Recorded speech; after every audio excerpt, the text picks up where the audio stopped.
Adriano Imperador foi um dos atacantes mais absurdos do futebol moderno. Já no Flamengo, ele se destacava pelo seu porte físico avantajado e pela força impressionante para alguém tão jovem. Ele era um verdadeiro tanque dentro da área, mas também possuía uma habilidade muito refinada para drible e finalização. Portanto, ele rapidamente começou a chamar a atenção dentro do clube e em pouco tempo fez a sua estreia no time principal do Flamengo.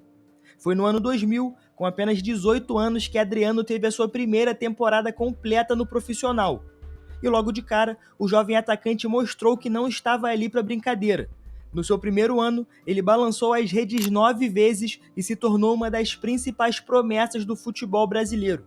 O seu talento era inegável e os torcedores do Flamengo começaram a vê-lo como um possível ídolo no futuro. Mas não foram só os flamenguistas que notaram a joia que tinham diante de si. A ascensão meteórica do jovem atacante, como era esperado, chamou a atenção de clubes europeus.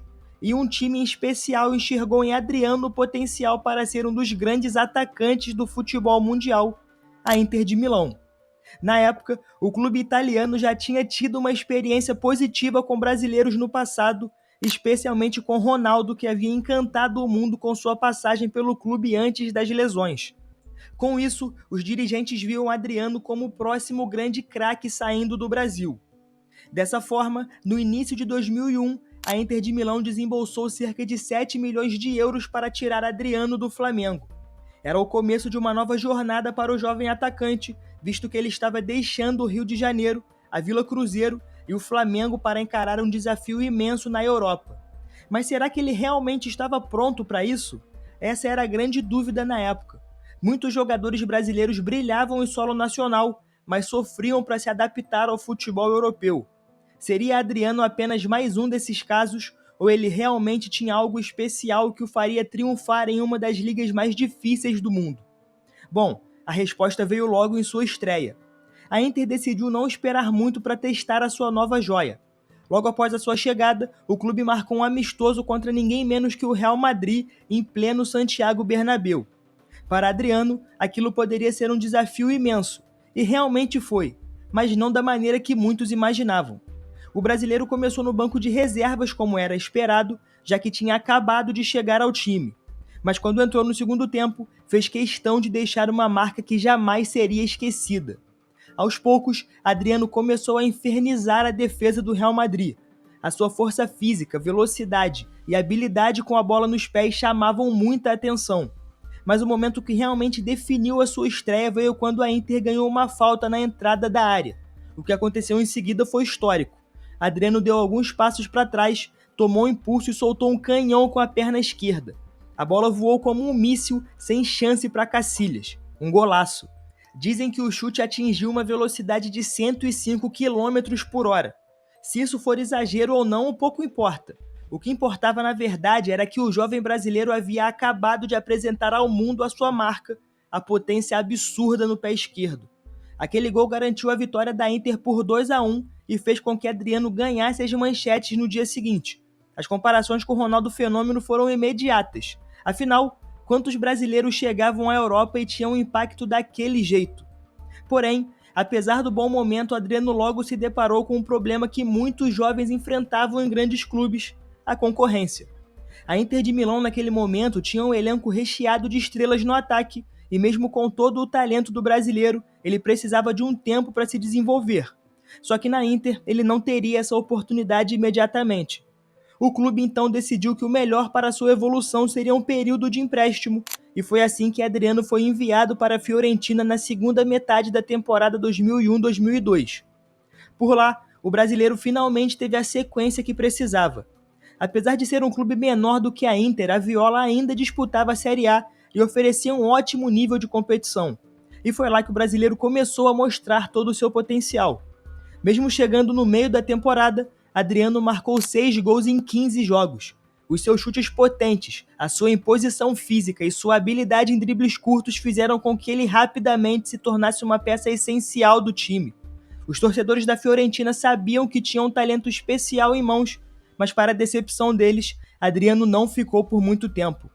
Ao fim da temporada, a Inter optou por não trazê-lo de volta imediatamente, mas também não queria perder o jogador de vista. Foi então que surgiu o Parma. O clube fez uma proposta à Inter para dividir os direitos de Adriano em um esquema de copropriedade que era bastante comum na Itália naquela época. O acordo previa que ele jogaria 2 anos pelo Parma e depois a Inter poderia decidir se queria comprá-lo de volta. E bom, se na Fiorentina Adriano já havia mostrado seu potencial, foi no Parma que ele se consolidou como um dos atacantes mais temidos da Itália. Jogando ao lado do romeno Adrian Mutu, ele formou uma das duplas de ataque mais mortais do futebol italiano. Adriano era a força bruta, o canhão ambulante que não perdoava dentro da área. Já Mutu era um jogador mais técnico, habilidoso e criava as jogadas. Juntos, eles destruíram defesas na Série A. Nos 2 anos que ele passou no Parma, Adriano marcou 23 gols em 37 jogos da Liga, números impressionantes para um jovem atacante. E foi então que a Inter percebeu que havia cometido um erro ao deixá-lo sair. Eles sabiam que precisavam corrigir isso o mais rápido possível.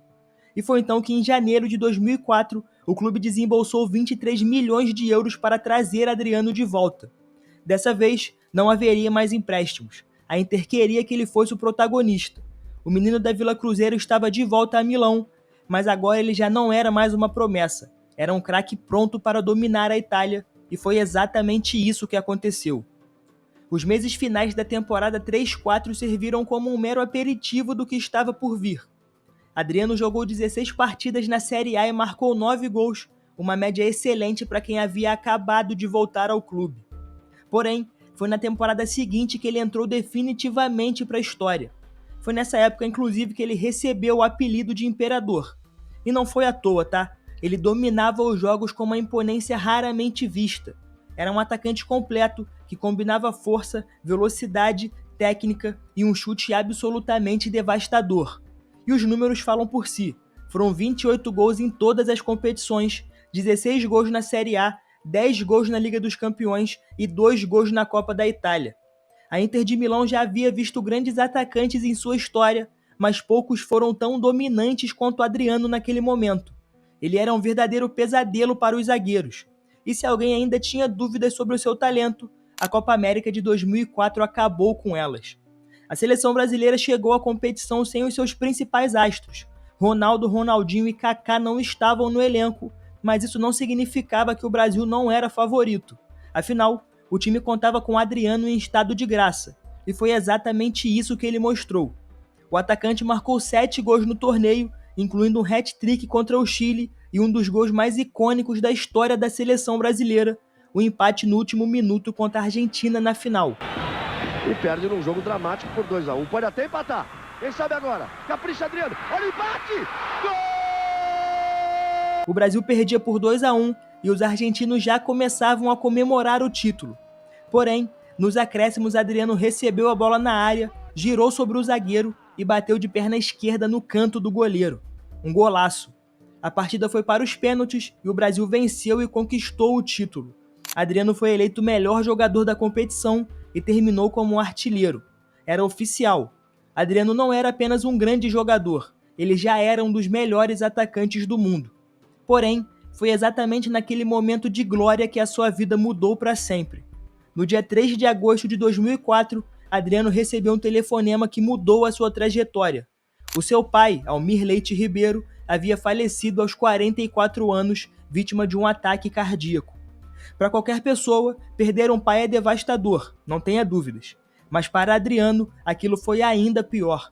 O seu pai não era apenas um membro da família, ele era o seu maior herói, o seu maior incentivador e a pessoa que mais acreditou nele desde o começo. Os amigos mais próximos do jogador relataram que depois daquela ligação, Adriano nunca mais foi o mesmo. Porém, mesmo carregando essa dor, ele seguiu jogando em alto nível.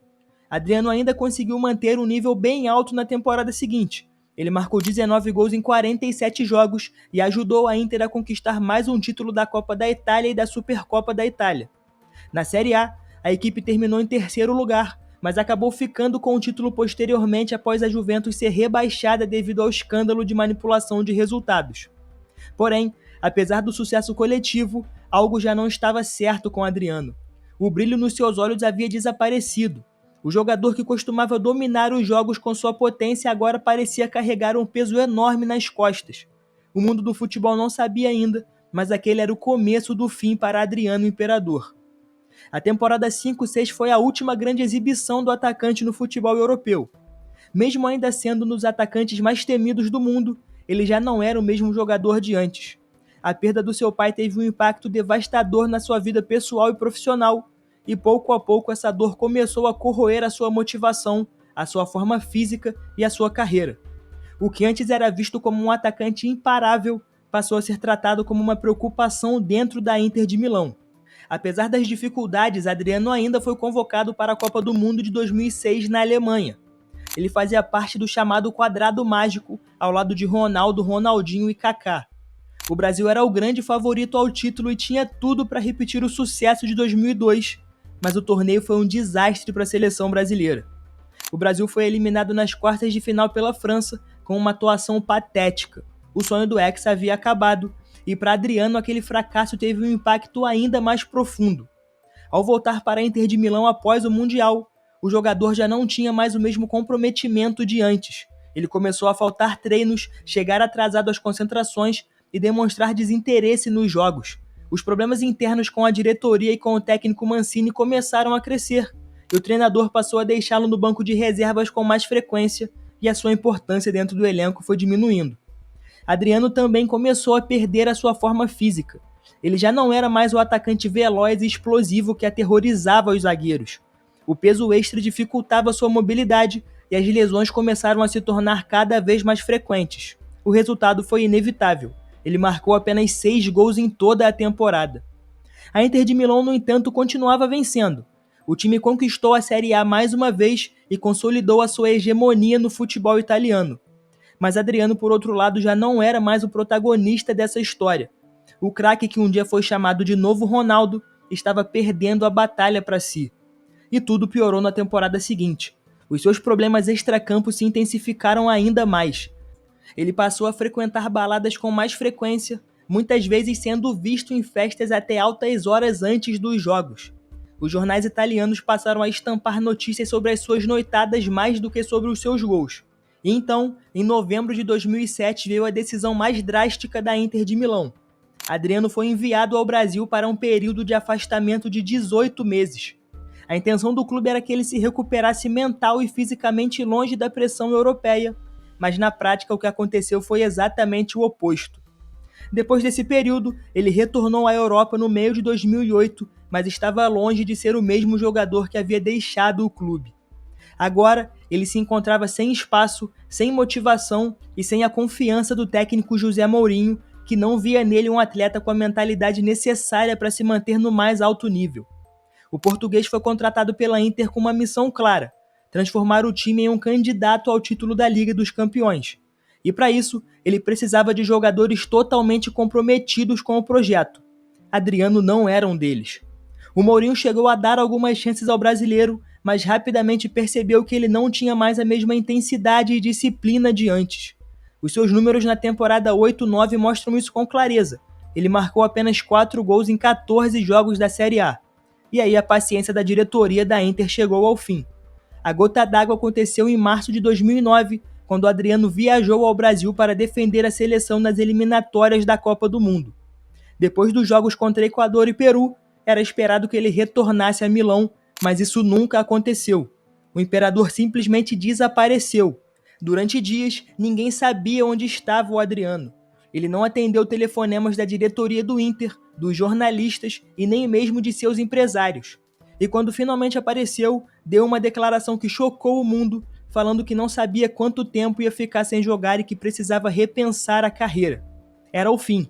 A Inter de Milão percebeu que não havia mais nada que pudesse ser feito. A rescisão de contrato foi assinada e Adriano deixou a Europa de forma melancólica, sem despedidas, sem reconhecimento e sem glórias. O atacante que um dia foi considerado o futuro do futebol brasileiro, agora estava sem clube, sem rumo e sem perspectiva de futuro. O Imperador tem uma das histórias mais tristes e fascinantes do futebol moderno. Ele saiu da favela, conquistou a Europa e se tornou um dos atacantes mais temidos do mundo. Porém, ao mesmo tempo, a sua história também é marcada por tragédias pessoais, dores profundas e batalhas internas que ele nunca conseguiu vencer. O seu tempo no topo da Europa foi curto, mas inesquecível. O seu legado na Inter de Milão pode não ter sido tão longo quanto poderia, mas ninguém jamais esquecerá o terror que ele causava nos zagueiros, a sua potência física e sua precisão devastadora. O Imperador marcou 74 gols em 177 jogos pela Inter, mas o seu impacto vai muito além dos números. Ele foi um monstro, um fenômeno, um dos maiores da história recente do futebol brasileiro. O que você acha? Você concorda com isso ou acha que Adriano na verdade foi superestimado? Deixe a sua opinião aqui nos comentários. Esse foi o Analisando o Jogo, seu espaço de análises e história sobre o esporte. Até a próxima.